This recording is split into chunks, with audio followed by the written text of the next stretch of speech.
He went to collect the bill from the table and realized that the woman must have rushed out while he wasn't looking. He hoped that she hadn't dined and dashed as he opened the leather folder and breathed a sigh of relief when he saw that the bill was paid in full, right down to the last cent. But instead of a tip, the woman had left him an obnoxious note. Disappointed, he started to clear the plates away when he noticed the envelope. "Well, what's this?" he thought to himself as he opened it. His eyes widened as he realized that what he held in his hand could only have been a dose of instant karma. Hello, wonderful people. I'm Scott Leffler for WonderBot. And here is: woman refuses to tip waiter, but didn't realize what she left at the table. Before we begin, make sure to smash that like button, subscribe to our channel, and click the notification bell for more amazing videos.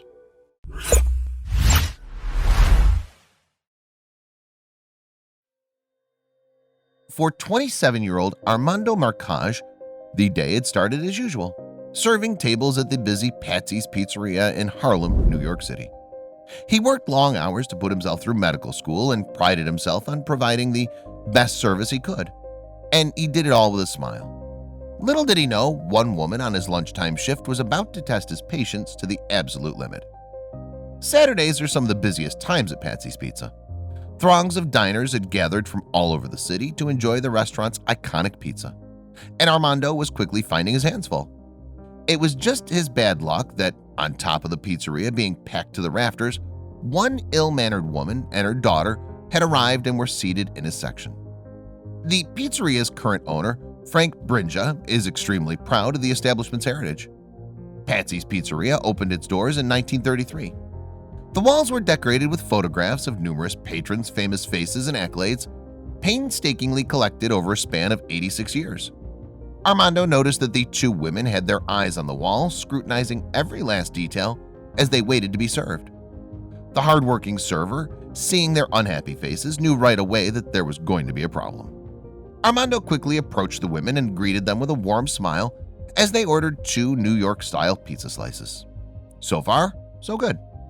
Just as Armando was turning to walk away, the older woman stopped him and pointedly asked a question that he would never forget.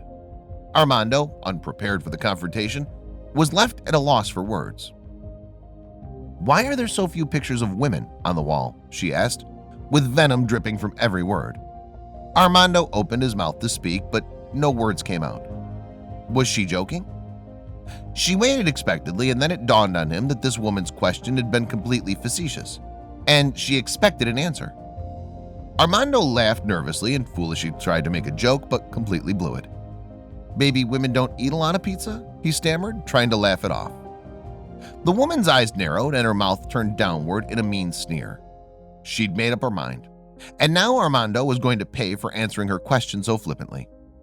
The flustered server retreated to place the pair's order and tried not to dwell on the mean-spirited woman. After all, there were other tables that urgently needed his attention. As a server, Armando expected to have good customers and bad customers, and some were just downright rude. But even if he prepared for the worst, it didn't completely take the sting out of being stiffed by rude patrons. Nevertheless, he resolved to always try his best to give all his customers equally good service. His livelihood depended on tips. He just prayed that there wouldn't be any more trouble that day. But by the end of his shift, he would find himself presented with a golden opportunity to flip the situation on its head.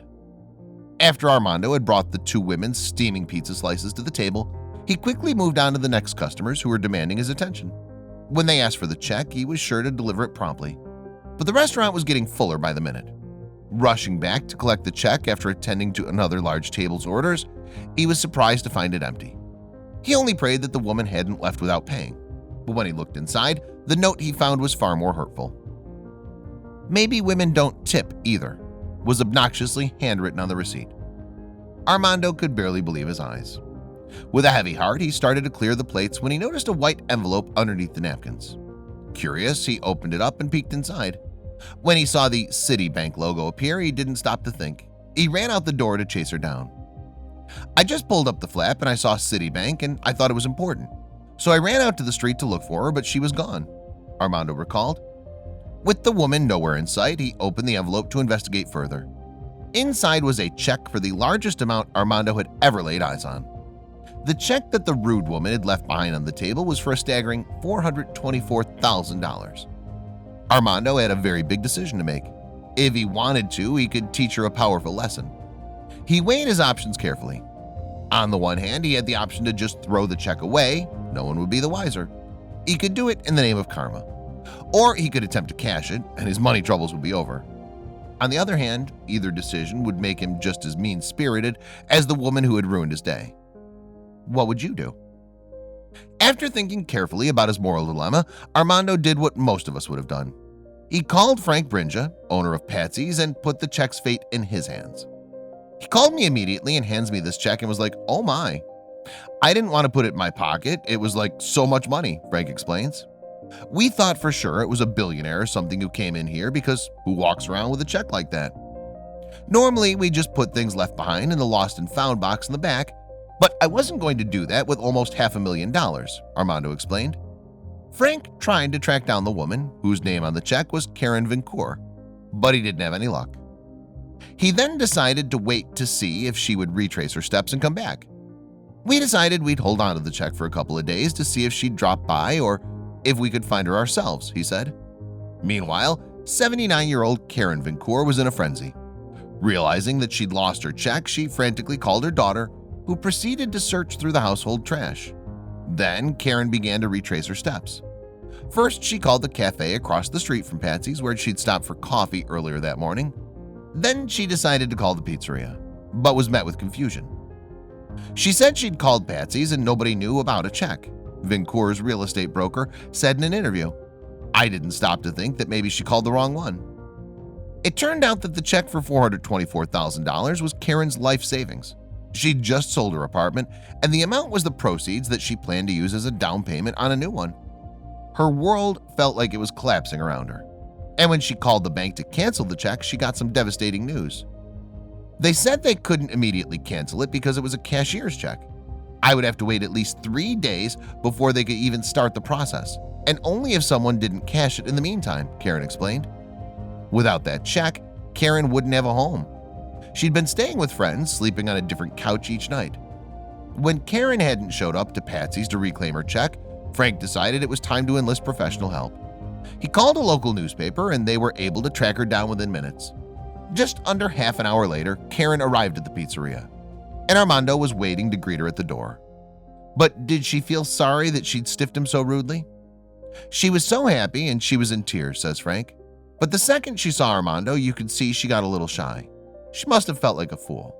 At least she had the sense to undo some of her wrongdoing by offering the hardworking server a finder's fee and apologized profusely for being so nasty. But Armando's reaction surprised everyone. Armando accepted Karen's apology but declined the money. "I'm happy for her, really," he confessed. "Saturdays are pretty busy and I was very close to taking everything left on the table and throwing it out when I saw an envelope." Karen and Armando made up over some hot pizza. And then Frank showed her the photograph wall to prove a point. He took her over and pointed out all the women's faces that she missed that Saturday, including TV host Barbara Walters, First Lady Shirlane McRae, and former City Council speakers Christine Quinn and Melissa Mark Viverto. Then, to drive the point home, he offered to do something else too. "We joked with her and said we'd add her picture up on the wall," he said, laughing. "But do you think Karen will think twice about leaving a nasty note for her server in the future?"